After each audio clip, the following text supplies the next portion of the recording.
जय मसीह Gethsemane church परिवार साथै आदरणीय दर्शकवृन्द, आज मैले नयाँ विषय दानियलको उत्तर 3 हप्तापछि भन्ने विषयमा वचन लिएर आएको छु र दानियलको पुस्तक 10 अध्यायको 12 पद र 13 पद पढेर आजको वचनको थालनी गर्नको लागि म गइरहेको छु। घटनाक्रम यस प्रकारको छ कि दानियलले स्वर्गीय पिताको अघि प्रार्थना गर्नुभएको छ, तर उहाँको उत्तर नभएको 3 हप्ता भएको छ।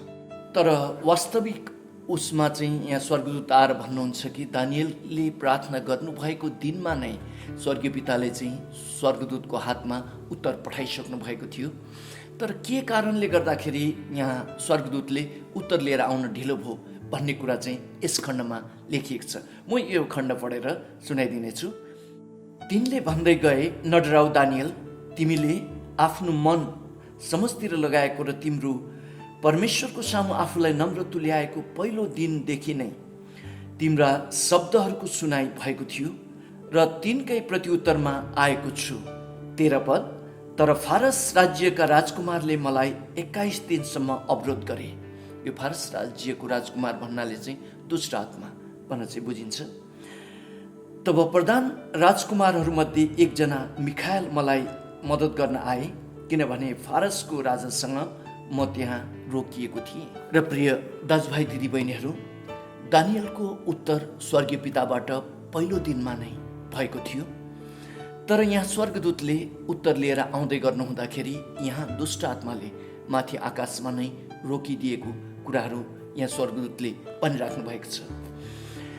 र तपाईँको जीवनमा पनि यही प्रकारको कुराहरू हुन सक्दछ। तपाईँले कतिवटा प्रार्थनाहरू परमेश्वरको अगाडि राख्नु भयो, तर त्यो प्रार्थनाहरूको उत्तर भइरहेको तपाईँले देख्नु भएन र के कारणले प्रभु मेरो प्रार्थनाको उत्तर भएको छैन भनेर चाहिँ तपाईँलाई त्यो प्रकारले लाग्न सक्दछ। र हुन सक्दछ तपाईँ एकल व्यक्ति हुनुहुन्छ, यानि एकल महिला हुनुहुन्छ। तपाईँले आफ्नो जीवन साथीको लागि जवानले प्रार्थना गरिराख्नु भएको छ, तर त्यो तपाईँको प्रार्थनाको उत्तर प्रभुबाट तपाईँले देखिराख्नु भएको छैन। हुनसक्छ तपाईँलाई ठुलो ऋण लागेको छ, ऋण चुक्ताको लागि, यो ऋणबाट बाहिर निक्लिनको लागि तपाईँले प्रार्थना गरिराख्नु भएको छ, त्यसको उत्तर तपाईँले देखिराख्नु भएको छैन। हुनसक्छ तपाईँले कुनै असल जागिरको लागि प्रार्थना गरिराख्नु भएको छ, तर त्यो जागिर मिलिरहेको छैन।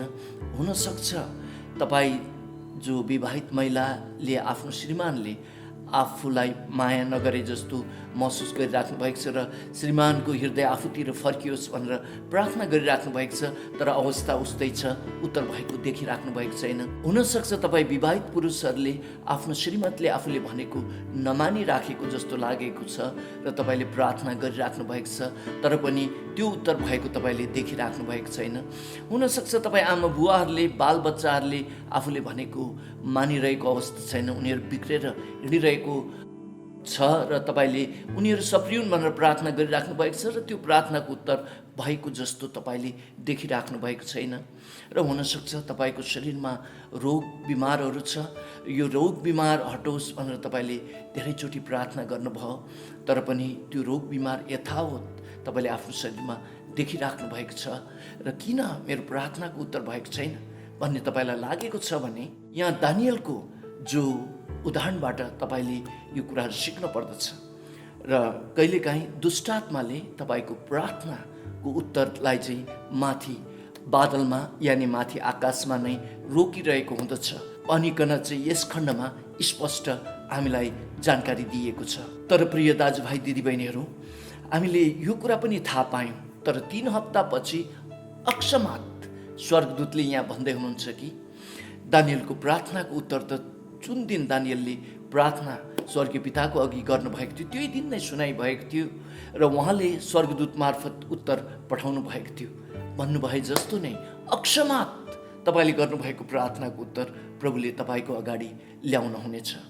तपाईँले जो जीवन साथीको लागि प्रार्थना गरिराख्नु भएकाहरूलाई उहाँले जीवन साथी जुटाइदिनु हुनेछ। स्वास्थ्यको लागि प्रार्थना गरिराख्नु भएकोहरूको अकस्मात तपाईँको स्वास्थ्य परिवर्तन हुन सुरु गर्नेछ र तपाईँ ऋणबाट मुक्त यानि चुक्त हुन पाऊँ भनेर प्रार्थना गरिराख्नु भएकाहरूलाई ऋणदेखि उहाँले चुक्ता बनाइदिनु हुनेछ। आफ्नो श्रीमानको हृदय आफूतिर फर्कियोस् भनेर प्रार्थना गरिराख्नु भएकोहरूले देख्नुहुनेछ कि श्रीमानले आफूलाई न्यानो माया गर्नु सुरु गर्नुभएको तपाईँले देख्न सुरु गर्नुहुनेछ। र श्रीमतीले भनेको नमानेको अवस्थाहरूबाट श्रीमती फेरि त्यो बन्धनबाट मुक्त हुनु भएर तपाईँप्रति उहाँको हृदय फर्काइदिनुहुनेछ प्रभुले, र उहाँले तपाईँको अधीनता मन पराउन थालेको तपाईँले देख्नुहुनेछ।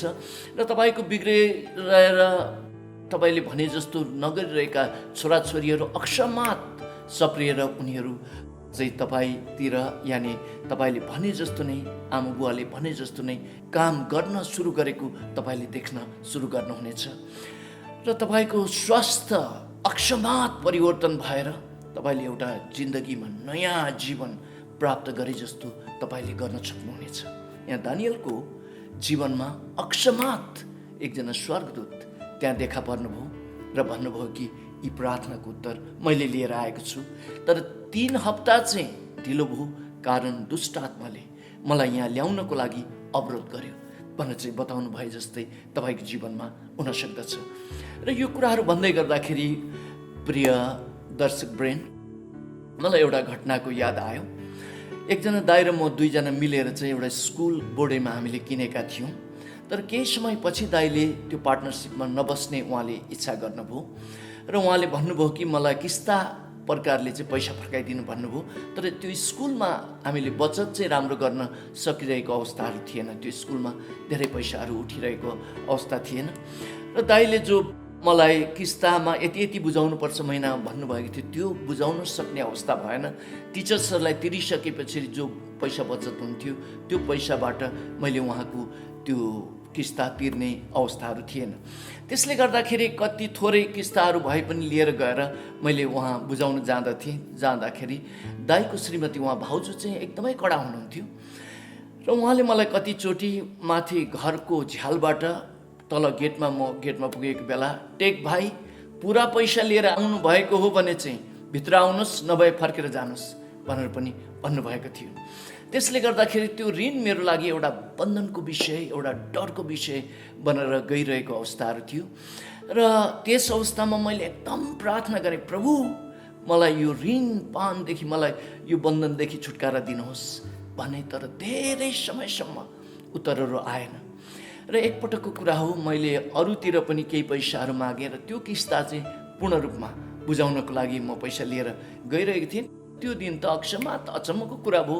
भाउजू तल गेटसम्म नै आउनुभयो, लिएर बैठक कोठामा लिएर जानुभयो। दाइ बैठक कोठामा हुनुहुँदो रहेछ, उहाँ एकदम खुसी मोडामा देखियो।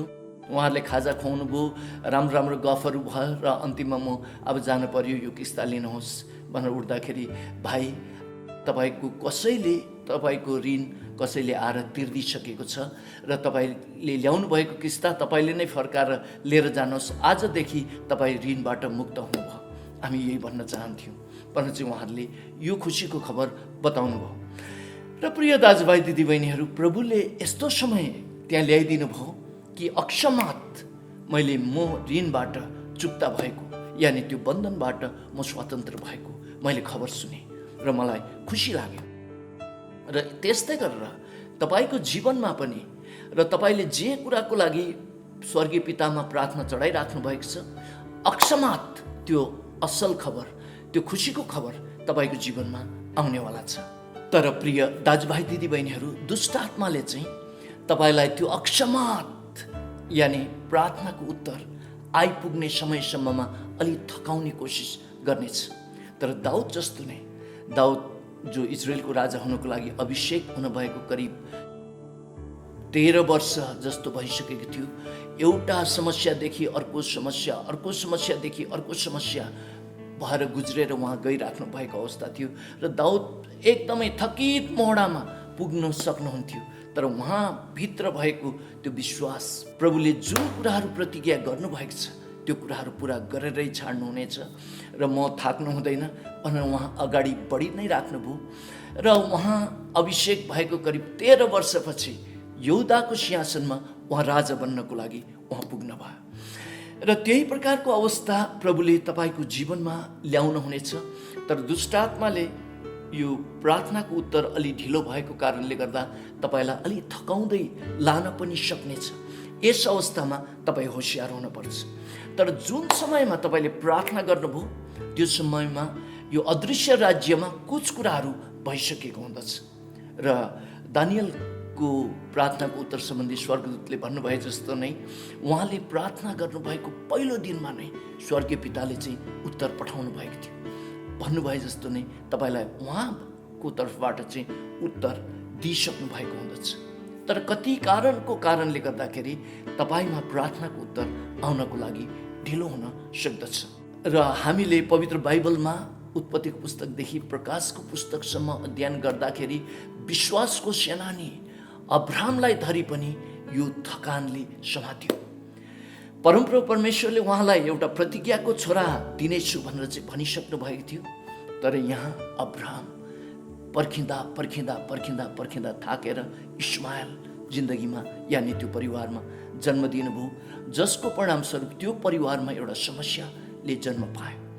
र प्रिय दाजुभाइ दिदीबहिनीहरू, जब तपाईँ प्रार्थना गर्नुभयो उत्तरको लागि पर्खिराख्नु भएको हुँदछ, त्यो अवस्थामा यही थकानको कारणले गर्दाखेरि फेरि दुष्ट आत्माले मौका पनि पाउँदछ। यस्तो अवस्थामा चाहिँ तपाईँ होसियार हुनुपर्छ। र एकपटकको कुरा हो, प्रभु येशू र चेलाहरू यरुशलेमतर्फ उहाँ बेथानियाबाट जाँदै हुनुहुन्थ्यो।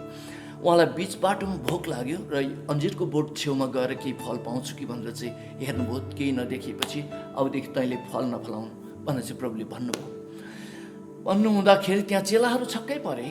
उहाँले त बोल्दाखेरि यो आँधी बेरी रोक्नुहुन्थ्यो, बोल्दाखेरि मरेको मान्छे जीवित बनाउनुहुन्थ्यो, बोल्दाखेरि अपाङ्ग मान्छेलाई सपाङ्ग बनाउनुहुन्थ्यो। यो प्रकारको शक्ति हुन्थ्यो। आज के भयो? उहाँले भनिसक्नु भएर पनि रुख त हरियै छ भन्ने जस्तो उहाँलाई परेको हुन सक्दथ्यो। तर दोस्रो दिनमा उहाँहरू त्यही बाटो भएर जाँदाखेरि रुख सर्लङ्गै सुकिसकेको थियो।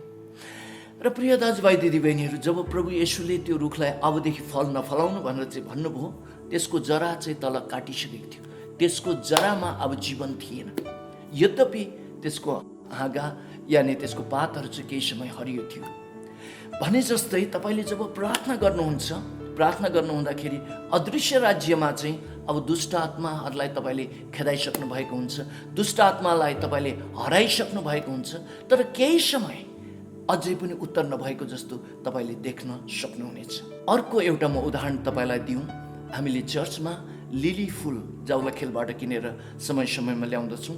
र यो लिली फुल चाहिँ त्यहाँको व्यापारीहरूले दिल्लीबाट ल्याउने गर्नुहुँदछ।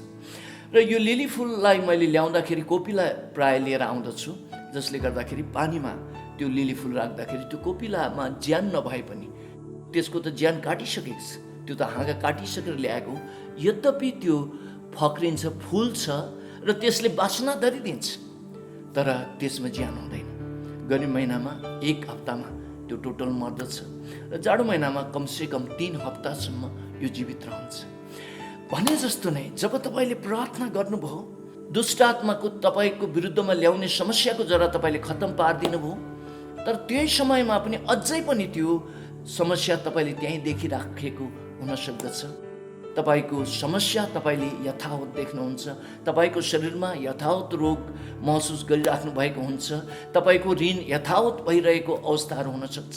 तर तपाईँले थाहा पाउनुपर्ने कुराहरू चाहिँ दानियललाई परमप्रभु परमेश्वरको दूतले भन्नुभए जस्तो नै दानियलले प्रार्थना गर्नुभएको पहिलो दिनमा नै स्वर्गीय पिताले उत्तर दिइसक्नु भएको थियो।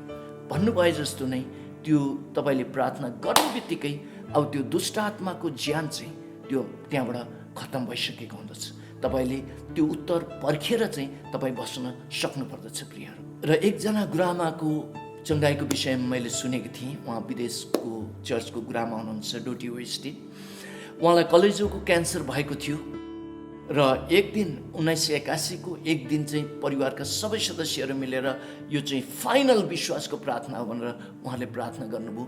र त्यसपछि परिवारका सबै सदस्यहरूले उहाँलाई भन्न सुरु गर्नुभयो कि तपाईँ निको भइसक्नु भएको छ भनेर। तर गुरुआमा डोटी वेस्टिनले भन्नुहुन्छ कि उहाँको शरीरमा बोली नै रहेको थियो, अझ कमजोरी महसुस भइ नै रहेको थियो। यद्यपि त्यो प्रार्थनामा सबैले विश्वास गर्नुभएको र उहाँले पक्का पक्की विश्वास गर्नुभएको कारणले गर्दा म निको भएँ भनेर चाहिँ उहाँ त्यो प्रकारले खडा हुनुभयो। नभन्दै अस्पतालले 3 महिनामा उहाँ बित्नुहुन्छ भनिएको थियो। 3 महिनापछि गएर अस्पतालमा चेकअप गराउँदाखेरि त उहाँको कलेजो त पुरा रूपमा निको भएको थियो र अहिले पनि उहाँ जीवितै हुनुहुन्छ। उहाँ निको भएको करिब 38 वर्षभन्दा पनि ज्यादा भइसकेको छ। र प्रिय दाजुभाइ दिदीबहिनीहरू, जब तपाईँले स्वर्गीय पितामा आफ्नो प्रार्थना जुन माग्नुहुन्छ, त्यो प्रार्थना उत्तर हुनको लागि ढिलो छिटो जे भए तापनि तपाईँले हृदयमा निराश नहुन भइकन प्रार्थनाको उत्तर तपाईँले पर्खेर बस्नु पर्दछ। र यही कुरालाई प्रभु येशूले विश्वासमा नथाक र प्रार्थनामा गजगजाइरह खोजिरह भन्नुभएको कुरा यही नै हो। र दानियलको जीवनमा जस्तै अकस्मात एक दिन स्वर्गदूत आउनु भएर तपाईँको प्रार्थनाको उत्तर तपाईँको अगाडि ल्याइदिनुहुन्छ। र यति भन्दै म टेक दाहाल आजको वचनबाट बिदा हुन्छु। जय मसीह।